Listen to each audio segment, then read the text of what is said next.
ತಂತ್ರಾಂಶದ ಮೂಲಕ ಸಾರ್ವಜನಿಕರ ಆಸ್ತಿ ಅರ್ಜಿಗಳ ಸಲ್ಲಿಕೆಗೆ ಅವಕಾಶ.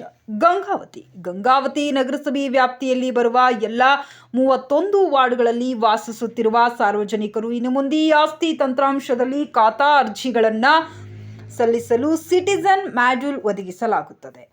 ಸಾರ್ವಜನಿಕರು ತಮ್ಮ ಆಸ್ತಿಯ ಖಾತೆಯ ಅರ್ಜಿಗಳನ್ನು ಇನ್ನು ಮುಂದೆ ಕರ್ನಾಟಕ 4 ಕೇಂದ್ರಗಳ ಮೂಲಕ ನಾಗರಿಕರಿಂದ ನೇರವಾಗಿ ಮಾಡ್ಯೂಲ್ ಮೂಲಕ ಹೆಲ್ಪ್ ಡೆಸ್ಕ್ ಲಾಗಿನ್ ಮೂಲಕ ಸಲ್ಲಿಸಲು ಮಾನ್ಯ ನಿರ್ದೇಶಕರು ಪೌರಾಡಳಿತ ನಿರ್ದೇಶನಾಲಯ KMDSನಿಂದ ಅವಕಾಶ ಸಲ್ಲಿಸಿರುತ್ತಾರೆ. ಕಾರಣ ಸಾರ್ವಜನಿಕರು ಈ ಅವಕಾಶವನ್ನು ಸದುಪಯೋಗ ಪಡಿಸಿಕೊಳ್ಳಬಹುದು.